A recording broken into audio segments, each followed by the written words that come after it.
살다 보면 정말 모든 게 무너져 내리는 것 같은 그런 절망의 끝에 서게 될 때가 있잖아요.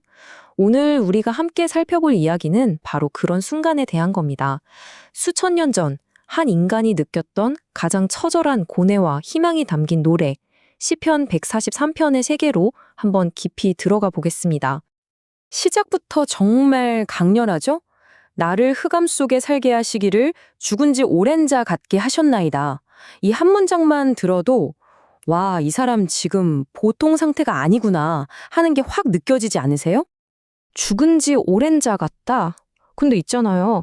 만약에 이런 말을 한 사람이 그냥 평범한 사람이 아니라 한 나라를 호령하던 강력한 왕이었다면 어떨까요? 바로 여기서 우리의 탐구가 시작됩니다. 아니, 어떻게 한 나라의 왕이 이토록 깊은 절망의 자리에서 이런 기도를 쓰게 됐을까요?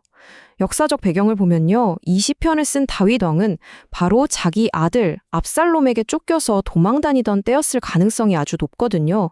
정말 인생 최악의 순간이었겠죠. 그런데 여기서부터 이 시편이 정말 놀라워져요. 이건 그냥 고통스럽다고 마구잡이로 감정을 쏟아내는 그런 외침이 아니에요. 마치 아주 치밀하게 계산된 법정 변론 같습니다. 하나님의 의로우심에 마지막으로 호소하는 일종의 탄원서죠? 그리고 그 안에는요, 아주 정교한 비밀 구조가 숨어 있습니다. 바로 이겁니다. 교차대구 구조라고 하는데요. 슬라이드 표를 한번 보세요. A로 시작해서 B, 그리고 C의 심장부인 C를 딱 찍고 다시 B', A'으로 완벽한 거울 대칭이죠. 이게 바로 우리가 이 시편을 여행할 지도라고 생각하시면 돼요. A에서 하나님의 성품에 호소하며 시작해서 B에서 절망의 가장 깊은 곳으로 내려갑니다. 그리고 중심점 C에서 극적인 전환점을 맞이한 다음 다시 B'을 통해 절망에서 빠져나와서 A'에서 구원의 인도를 구하며 기도가 마무리되는 거죠. 자, 그럼 구조의 첫 번째 부분 A부터 한번 들어가 볼까요? 시작부터 아주 흥미로운 역사를 만나게 됩니다. 다윗이 하나님의 의로움에 기대서 기도를 들어달라고 호소하는데 바로 다음 순간 그 똑같은 의로움으로는 제발 자신을 심판하지 말아달라고 애원해요. 잠깐만요. 아니 이게 대체 무슨 말일까요? 바로 이 슬라이드가 그 비밀의 열쇠입니다. 성경에서 말하는 의로움이 사실은 두 가지 얼굴을 가졌거든요. 하나는 우리가 흔히 아는 그거예요. 죄를 벌하는 법적인 응보적 정의. 다윗이 무서워하는 게 바로 이거죠. 하지만 또 다른 얼굴이 있습니다. 히브리어로 체다카라고 하는 건데 이건 구원하는 의로움이에요. 약속을 반드시 지키시는 하나님의 신실함. 자기 백성은 어떻게든 구해내고야 마는 그 성품. 다윗은 바로 이 두 번째 의로움, 체다카에 자신의 모든 것을 걸고 호소하고 있는 겁니다.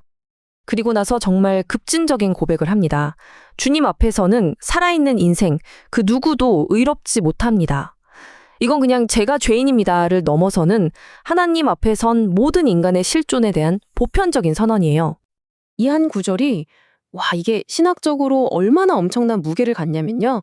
놀랍게도 수백 년 뒤에 사도 바울이 기독교 신학의 심장부인 로마절을 쓰면서 바로 이 다윗의 고백을 그대로 가져다 씁니다. 율법의 행위로는 그의 앞에 의롭다 하심을 얻을 육체가 없다. 정말 대단하지 않나요? 한 왕의 그 절박했던 탄식이 수백 년의 시간을 뛰어넘어서 신약 복음의 핵심을 이루는 초석이 된 거예요. 다윗 개인의 절규가 인류 전체를 위한 위대한 진리로 확장되는 순간이죠.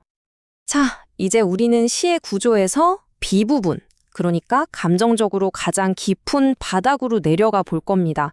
다윗이 묘사하는 그 무덤 같은 어둠 속으로 함께 들어가 보시죠. 다윗이 자기 상태를 어떻게 표현하는지 한번 보세요. 자기가 흑암, 그러니까 마카샤킴이라는 칠흑 같은 어둠 속에 살고 있대요. 그 느낌이 어떠냐면 마치 죽은 지 오랜 자, 케메테이 올람 같다는 거예요. 살아는 있는데 사실상 무덤에 갇힌 시체나 다름없다는 거죠. 영혼은 완전히 짓눌리고 마음은 감각 없이 마비된 상태. 이건 오늘날 우리가 말하는 깊은 우울증에 대한 정말 완벽한 고대적 묘사 아닌가요? 모든 게 끝난 것 같은 바로 이 깊고 깊은 어둠 속에서 드디어 놀라운 반전이 일어납니다. 시 전체의 방향을 180도 확 틀어버리는 바로 그 중심점, 전환점이 나타나는 순간이에요. 그럼 대체 뭐가 그를 이 절망에서 건져 올렸을까요? 놀랍게도 무슨 대단한 기적이 아니었어요. 그건 바로 자카르, 기억하는 것, 그리고 하가, 묵상하는 것. 아주 의식적이고 적극적인 정신 활동이었습니다. 지금 이 절망에 빠져 죽지 않으려고 과거에 하나님이 얼마나 신실했는지를 의도적으로 끄집어내서 계속 곱씹는 거죠. 이게 바로 다윗의 생존 전략이었습니다. 이렇게 기억을 붙들다 보니까 그의 영혼이 이런 상태가 됩니다. 내 영혼이 마른 땅같이 주를 사모하나이다. 여러분, 바짝 마른 땅을 한번 상상해 보세요. 스스로는 아무것도 할 수 없잖아요. 그저 갈라진 채 하늘만 바라보죠. 바로 그 모습처럼 외부의 생명수 없이는 단 한순간도 살 수 없다는 완전한 무력함, 그리고 절대적인 의존을 보여주는 정말 강력한 이미지입니다. 자, 이제 전환점을 돌았으니까 희망을 향해서 올라가 봐야겠죠? 기도의 분위기가 절망에서 얼마나 긴급하고 또 적극적인 희망으로 바뀌는지 한번 잘 따라와 보세요. 아침에 나로 주의 인자한 말씀을 듣게 하소서. 여기서 아침, 히브리어로 보케르는 그냥 해 뜨는 시간이 아니에요. 성경에서 아침은 늘 절망의 밤이 끝나고 마침내 하나님의 구원이 도착하는 그런 상징적인 시간입니다. 다윗은 지금 자기 영혼을 뒤덮은 이 길고 어두운 밤이 제발 끝나고 구원의 아침이 오기를 간절히 바라고 있는 거죠. 그리고 그가 최종적으로 가고 싶어하는 곳은 바로 여기, 에레츠 미쇼르, 직역하면 평평한 땅입니다. 넘어질 돌부리도 없고 숨겨진 함정도 없는 안전하고 안정된 곳을 말해요. 그러니까 그의 최종 목표는 그냥 이 위기에서 탈출하는 게 아니었던 거예요.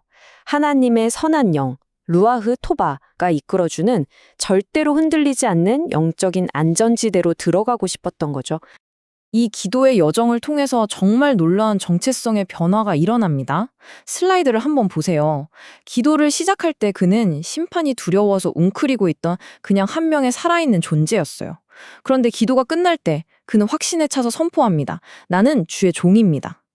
내가 누구에게 속한 사람인지를 다시 확인하는 그 순간 거기서 진짜 평안을 얻은 겁니다.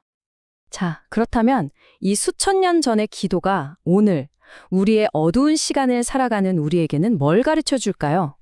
어둠이 가르쳐 준 기도의 지혜 한번 정리해 보겠습니다. 이 시편의 여정은 오늘 우리를 위한 아주 명확한 4단계 전략을 보여줍니다. 첫째, 간청하세요. 내가 잘나서가 아니라 신실하신 하나님의 성품에 기대는 겁니다. 둘째, 솔직하게 탄식하세요. 괜찮은 척 하지 마세요. 내 절망의 깊이를 정직하게 다 쏟아내는 겁니다. 셋째, 의도적으로 기억하세요. 이게 중요해요. 절망적인 생각의 고리를 끊고 과거에 신실하셨던 하나님의 일들을 의식적으로 떠올리는 겁니다. 그리고 마지막으로 신뢰하면 선포하세요. 안전한 곳으로 이끌어달라고 구하면서 내가 누구에게 속한 소중한 존재인지를 다시 한번 내 입으로 선포하는 거죠. 오늘 우리가 함께 나눈 이야기의 핵심입니다. 이 시편은 우리에게 가르쳐줘요. 기억이라는 건 단순히 과거를 그리워하는 추억팔이가 아니라고요. 기억은 절망에 맞서는 가장 강력한 저항 행위입니다. 마지막으로 이 질문을 여러분께 드리고 싶습니다. 여러분의 삶의 어둠의 순간이 찾아왔을 때 여러분은 가장 먼저 무엇을 기억하기로 선택하시겠습니까?